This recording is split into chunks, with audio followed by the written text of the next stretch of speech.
With the second pick in the 2016 NBA Draft, the Los Angeles Lakers select Brandon Ingram from Duke University.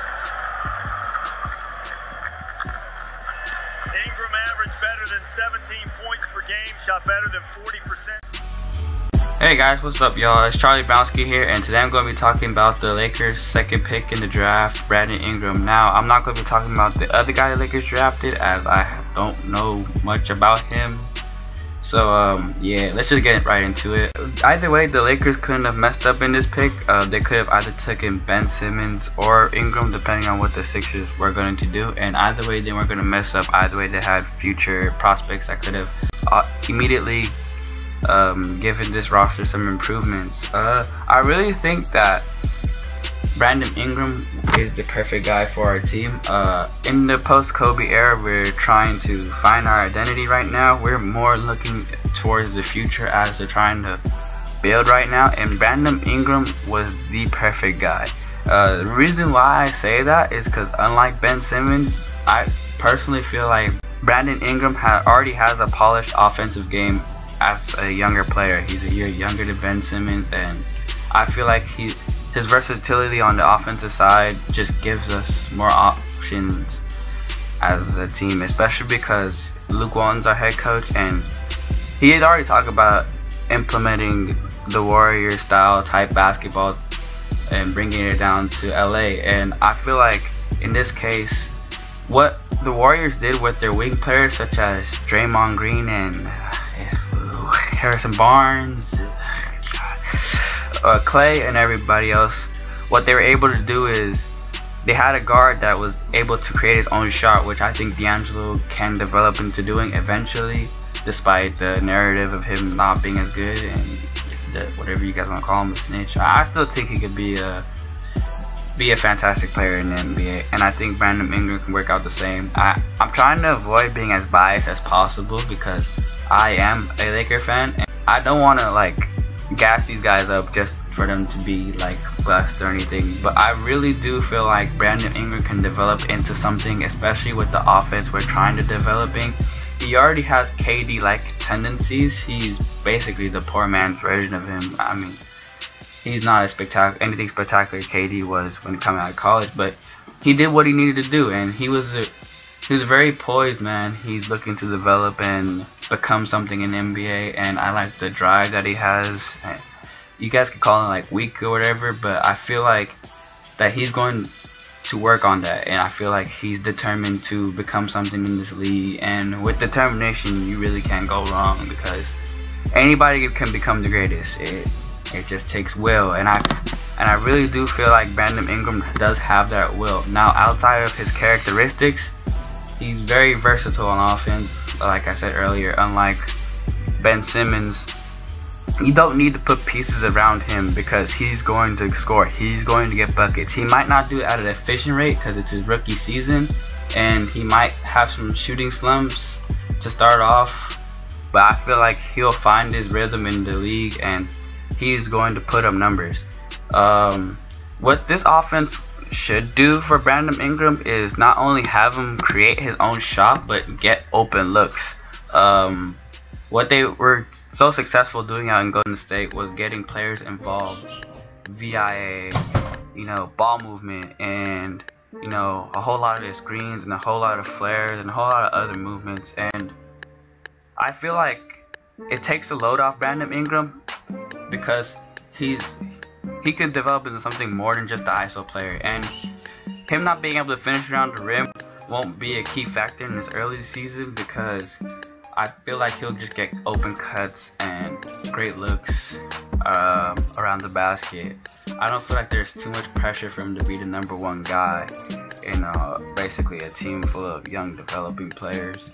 If we can get a big like Whiteside, it'd be perfect, because sometimes we can have him down low and then we can create space that way.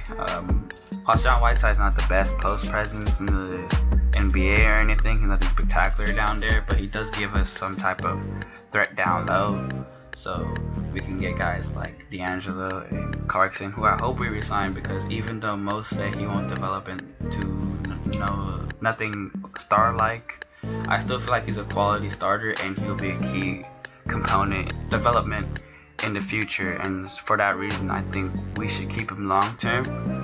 I would love to get a big. I don't really know how much I like the idea of getting Horford. I personally don't care, but anybody better than Roy Hibbert really is fun, and I'm tired of seeing Robert Sacre get minutes. So I mean, if they can reduce that as much as possible, then I think that's okay.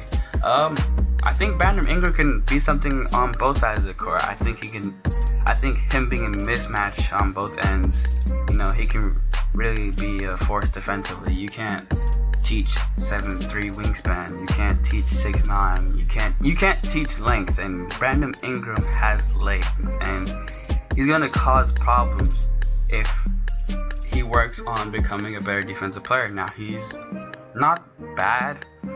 He's not necessarily good at defense, but it's a start. It's something that we can always work around, and he is young. So like, he could develop defensively and become a force, and offensively he could be a matchup nightmare for anybody.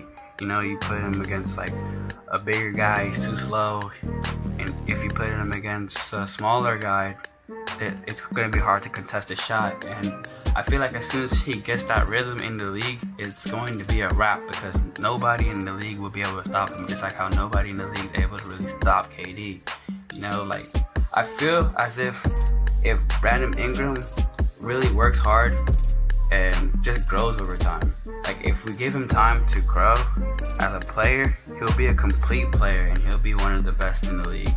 I don't know about legendary status like how KD is, and I'm not sure if you live up to that KD persona or KD expectations that most are probably putting on him, but regardless, he will be a good forward in the league anyways, whether he does or doesn't reach that expectation. And I think that if we build around him like how we already basically have, if we build around the guys that we have right now, we can be something in the next 3 or 4 years. And I know it's hard for most Laker fans to swallow, because we're used to winning so much. We're used to getting dubs. We're used to Kobe and Shaq. We're used to Magic. We're used to the Jerry Wests, the Wilts of the world. We're not used to. We're not a losing culture, but I feel like if we just give this team time, we'll go back to our winning ways. The last thing I want to do is see anybody really get traded. I mean, maybe Randall can get traded. I personally feel like if we keep what we have right now, in due time we can be something, and if it really doesn't work out like that, then we can get like an Anthony Davis of free agency. We can get somebody that would be the perfect fit in our roster. And I feel like Lou Williams will also be a good coach. He was a tremendous coach for the first half of the season while Steve Kerr was gone, and actually won more games and lost less than Steve Kerr did during his time as coach. So I really am optimistic about the Lakers season, not in the sense that I'm saying we're going to make the playoffs or nothing, because that's entirely ridiculous, but I think that this guy is the perfect fit for our roster. Instead of having Ben Simmons, where okay, we need somebody that's going to shoot around our team, we're going to need guys to fill around him. Brandon Ingram is his own guy, and he can go out there and get buckets no matter what the system is. So I personally think that this was a tremendous pickup for the Lakers, and I don't know how that big guy will develop. I'll have to look further into that in order to give him and analyze him and whatever. But yeah, no, Brandon Ingram couldn't be an all-star in this league, and if we give him time, if we give this roster time, we will be alright. We'll go back to our winning ways, and you can book a 2021 Minnesota Timberwolves versus Lakers Western Conference Finals appearance for like the next several years, because we're just going to be that nice, and we're going to develop into a tremendous team. That is it for today, y'all. Turn the fuck up. I'm Charlie Brownski, and I approve this message. I've been working on trying to get like what if videos, NBA scenarios that could have, or what if it did happen this way. But those take a long ass time, and it's pretty hard to make. But I'm trying to work on it right now, and well, I'll work on some more content. Any ideas that you want to give out, you can lob towards me But yeah, that's about it, y'all. I'm out, y'all. Peace.